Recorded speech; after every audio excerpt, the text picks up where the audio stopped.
주님께서 여러분과 함께 요한이 전한 거룩한 복음입니다. 주님 영광 받으소서. 그때 예수님께서 말씀하셨다. 내 양들은 내 목소리를 알아듣는다.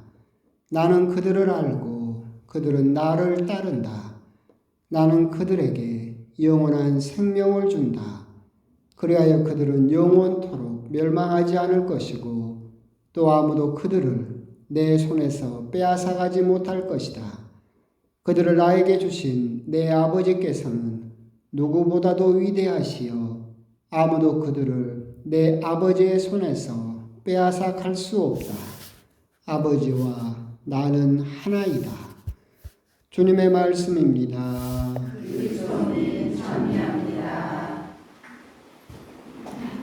참 예수님. 오늘은 부활제 4주일이고 성소주일입니다. 원래 성소주일 하면 보통은 버스 같은 걸 빌려서 신학교 방문하고 그런 행사를 본당에서 하는데, 여기 계신 분들은 여기 광주 신학교 다 가보셨죠? 네. 안 가보신 분도 계세요? 어쩌겠습니까? 우리는 사람이 없어서 버스 빌릴 처지도 아니고 올해 역시도 이렇게 지나갑니다. 옛날에 시골에 있을 때 대덕성당에서 성소주일이 돼가지고 똑같이 물어봤는데 다들 신학교를 한 번도 안 가봤다고, 그래서 버스를 빌려가지고 여기 있어서 그 시골에서 장흥에서 여기 남편 광주 신학교까지 다 갔어요. 그러면 광주 각 시내 본당에서 다 텐트 치고 천막 치고 막 그 분위기가 좋잖아요. 우리도 천막을 치고 딱 점심을 먹고 구경 좀 해볼까 했더니 우리 할머니들이 다 뭐라고 한지 아세요? 갑시다. 밥 다 먹었는데 갑시다. 그러니까 성소주일이면 신부님들이, 신학생들이 어떻게 사는지 방도 개방되니까 방도 좀 보고 기도하는 성당도 좀 보고 해야 되는데 우리 할머니들은 갈 생각을 안 하고 잔디밭에서 밥 다 먹으니까 가자고 사람을 막 조르던데. 하여튼 또 기회가 되시면 그렇게 신학교 방문하셔서 우리 신학생들이 사는 방이라든가 기도하는 데라든가 공부하는 데라든가 그렇게 또 보시는 것도 또 어떻게 보면 재미있는 또 신앙의 여정이지 않을까 그런 생각도 합니다. 오늘은 그렇게 성소주일입니다. 성소, 다 아시는 바와 같이 거룩한 부르심이고, 오늘 미사 오신 분들도 성소, 하느님의 부르심을 받고 미사에 오셨죠? 여러분은 알지도 못하겠지만 하느님이 부르셨기 때문에 여러분들은 거기에 응답해서 이렇게 저녁에 또 하느님을 만나러 오셨다. 결국 성소라고 하는 것은 어떤 특정한 사람이나 특별한 시기나 특별한 장소에서 일어나는 것이 아니라 모든 사람에게, 그리고 매일같이 우리들에게 말을 건네고 계신다, 우리들을 부르고 계신다라고 하는 것을 깨닫는 것이 성소주일입니다. 우리 삶의 각자의 모습마다 하느님께서는 부르고 계시고, 그렇기 때문에 꼭 사제라든가 수도자라든가 그런 삶을 사는 사람만 성소가 있다라고 하는 것이 아니라 요셉을 닮은 아버지가 되는 것도, 성모님 마리아를 닮은 어머니가 되는 것도 다 거룩한 성소다. 우리들은 결국 하나님의 부르심을 받은, 거기에 또 응답하는 삶을 살고 있다라고 하는 것을 다시 한번 깨닫는 것이 오늘 성소주일이기도 합니다.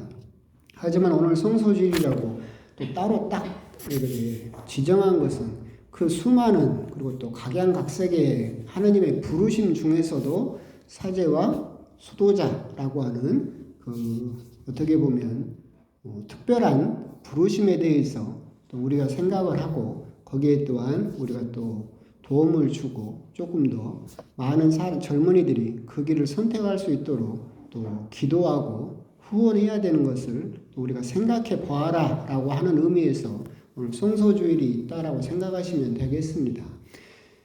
세계 각지에서도 우리 가톨릭 사제는 숫자가 줄어들고 있죠. 물론 동남아나 아프리카에서는 늘고 있지만 우리 가톨릭은 참 희한한 게 어느 나라든지 좀 살만해지면 사제 성소는 여지없이 줄어들게 됩니다. 우리나라만 하더라도 이제 살만해지니까 이제 사제 성소는 급격하게, 수호자 성소 역시도 급격하게 줄어들고 있죠. 작년에 얼핏 봤는데 우리나라의 목사님들이 10만 명 정도가 있고 더 될 수도 있대요. 이 정도 되고 우리 한국 가톨릭 천주교에서 신부님이 몇 명이나 될 것 같습니까? 목사님이 10만 명, 신부는 2,000명. 2,000명 정도밖에 되지 않습니다.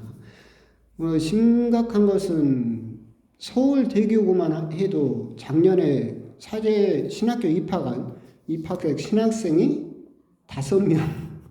그 큰 서울 대교구에서도 내가 사제가 돼보겠다라고 입학하는 사람이 5명. 그 중에서 또 10년이라는 시간이 지나면 다 떨어져 나가고 몇 명이 될지 모르겠죠. 거기에 반해서 우리 광주신학교는 몇 명? 3명.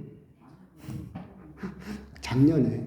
그 정도로 사제 성소는 줄어들고 있습니다. 왜 우리 젊은이들이 그렇다면 그렇게 특별한 부르심이라고 부르는 사제나 수도 성소를 가지 않을까요? 싫으니까. 안 가고 싶으니까. 그래서 숫자가 줄어들죠. 이제 점점 경제가 부흥하고 살만해지니까 사제라는 삶을 보니까 결혼도 못해요. 특히나 우리나라 같으면 이제 한 자녀가 많잖아요. 그 귀하게 기른 딱 한 명 있는 자녀가 엄마 나 신부 될래, 엄마 나 뭐 수녀 될래, 그러면 그 꼴을 보겠어요? 뭐 대답이 없어요. 여러분 말고 여러분보다 젊은 사람들이 한 자녀 가정에서 그렇게 그런 삶을 선택하는 것도 어렵죠. 그리고 또 그런 삶을 선택한 사람들이 그럼 좀 부유하게 사느냐, 무슨 힘을 가지고 사느냐, 그러지도 않죠. 그러니까 독신으로 살아야 되고 가난하게 살아야 되고 하는 삶의 모습을 그 부모님부터 그리고 그 자녀들도 싫어하게 되면서 점점 사제 성소와 수도자 성소를 선택하는 젊은이들이 결국은 줄어들게 되었고 이 추세는 점점 더 가속화될 수밖에 없다. 그러니까 유럽에서도 그러잖아요. 유럽 성당도 한 신부님이 성당을 7개, 8개를 해요. 그 정도로. 그러니까 미사만 하다가 끝나요. 미사 해주러 돌아다니느라 힘든데 그것도 그 신부님도 나이가 70대, 80대. 그러니까 어떻게 돼요?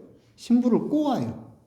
동남아에서 아니면 아프리카에서 신부님을 초빙해가지고 그렇게 신앙생활을 유지하는데 우리나라도 나중에 조금만 지나면 금세 그런 상황이 벌어질 것이고 결국은 농담처럼 하던 말처럼 이제 신부를 만나려면 성당을 가는 것이 아니라 박물관에 가야 된다라는 그런 말이 있을 정도로 점점 더 줄어들고 있다라고 하는 겁니다. 그러면 왜 그렇게 거룩한 부르심이라고 하는 그 삶을 선택하는 사람들이 한가정이라든가 독신이라든가 가난이라든가 그런 문제, 뭐 교육 제도라든가 그런 걸 떠나서 근본적으로 하나님의 부르심에 대해서 묵상을 해보면 왜 그런 젊은이들이 그렇게 줄어들게 되었을까? 성경에서 2가지 성경을 우리가 생각해 볼 수 있습니다. 성경 구절을. 첫 번째 성경 구절은 사무엘 상군에 있는 그 내용입니다. 무슨 이야기냐면 사무엘이 어려서 사제 엘리의 그 성전에 같이 살고 있었죠. 이제 사무엘이 하나님 목소리를 들어본 적이 없었어요. 하나님께서 사무엘을 부릅니다. 사무엘아, 사무엘아. 사무엘은 하나님 목소리를 들어본 적이 없었기 때문에 엘리에게 찾아갑니다. 저 부르셨습니까?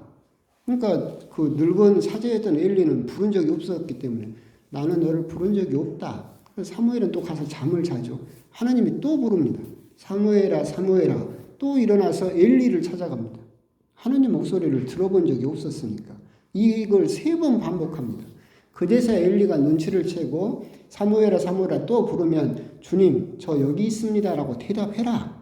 그러면서 사무엘이 이제 하나님 목소리를 듣고 하나님과 소통을 하면서 하나님 말씀을 전달하는 애언자가 될 수 있었다라고 하는 것이 첫 번째 광경입니다. 결국 거기에서 우리가 생각할 수 있는 것은 하나님의 목소리가 안 들리는 첫 번째 이유는 그것을 지도해주고 알려주는 사람이 없다.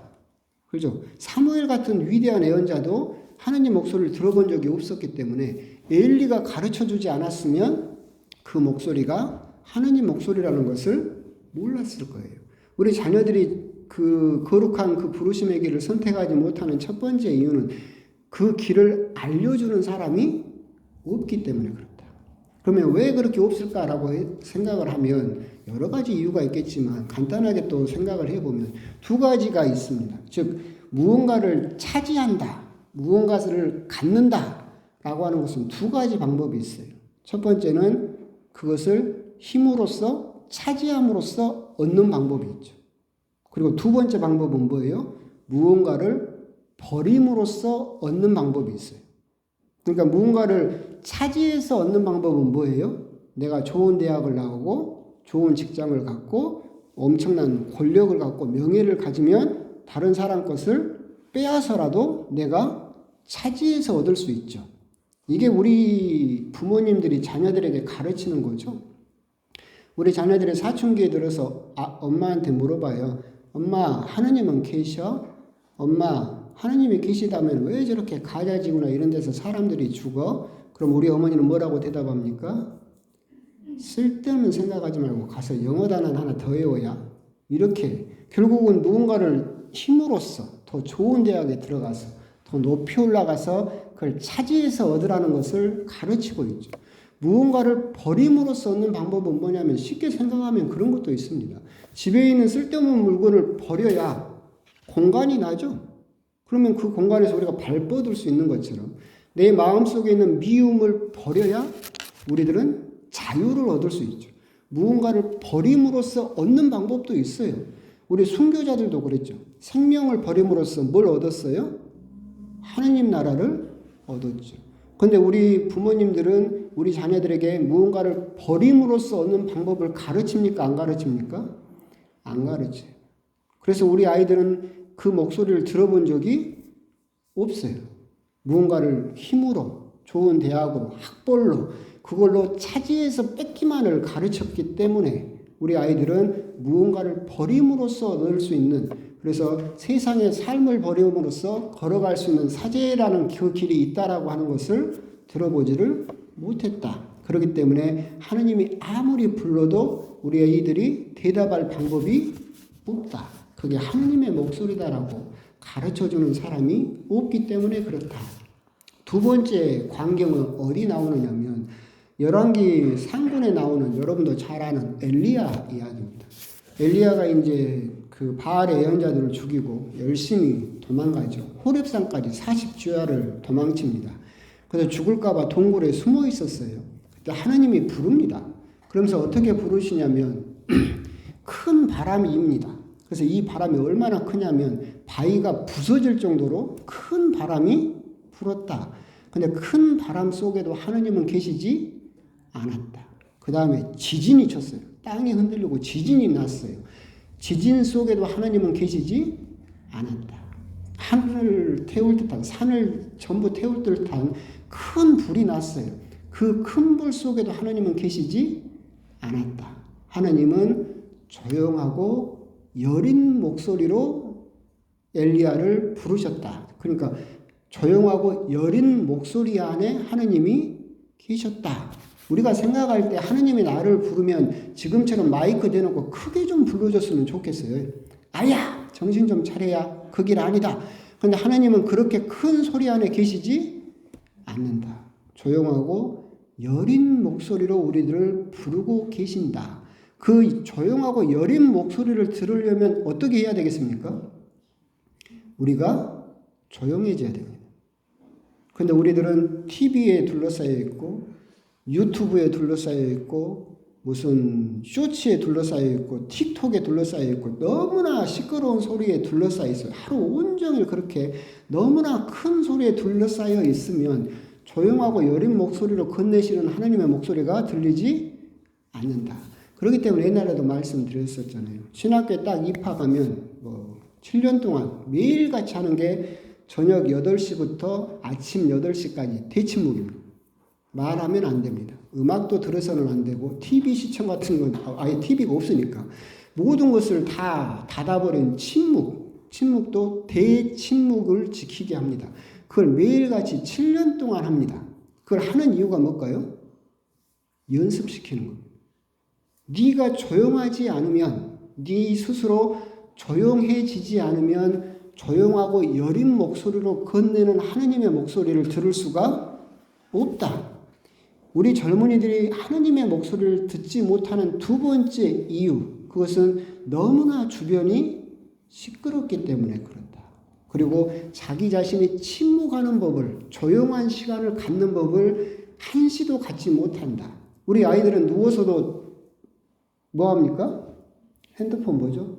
끊임없이 뭔가를 보고 뭔가를 들어야만 안심하는 그 시대가 되어버렸고, 그렇기 때문에 하느님께서 아무리 조용하고 여린 목소리로 사무엘아 사무엘아 부른다 하더라도 그 목소리가 들리지 않게 되어버렸다. 그렇기 때문에 이 사제라든가 수도자의 길을 선택하는 젊은이들은 점점 더 줄어들 수밖에 없다라고 하는 거고, 그렇기 때문에 오늘 이 점에서 우리들이 한번 더 생각을 해볼 필요가 있는 것은 여러분들 뿐만이 아니라 여러분들의 자녀의 자녀에게도 우리가 정말 다시 한번 생각해 볼 필요가 있는 것은 무언가를 차지해야만, 뉴스에 요즘 많이 나오잖아요. 그 서울대 나온 사람들이 보여주는 것이 여실히 그거죠. 서로 싸움하고 있잖아요. 무언가를 차지하려고.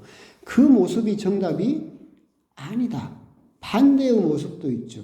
프란스코 교황님도 있었고 이번에 새로 선출되신 또 교황님도 있었고, 반대의 버림으로써 얻을 수 있는, 차지할 수 있는 길도 있다라고 하는 다른 삶의 모습에 대해서 우리 아이들에게 알려줄 수 있는 그런 어른, 그런 부모님이 되어야 한다. 그리고 두 번째는 집안에서도 조용한 시간을 조금 가질 필요가 있다. 끊임없이 뭔가 TV라든가 시끄럽고 그런 것에 둘러싸이는 시간이 아니라 부모님 먼저 조용히 침묵으로서 기도하는 시간을 갖는 모습을 보여줄 필요가 있다. 그러면 아이들이 무언가를 끊임없이 자극 속에서 살아가는 것이 아니라 조용히 침묵하고 침잠하는 그런 시간도 있구나라고 하는 것을 깨달을 수 있을 때 그 아이들이 하느님의 목소리를 듣게 될 수 있을 것이다 라는 그런 생각을 합니다.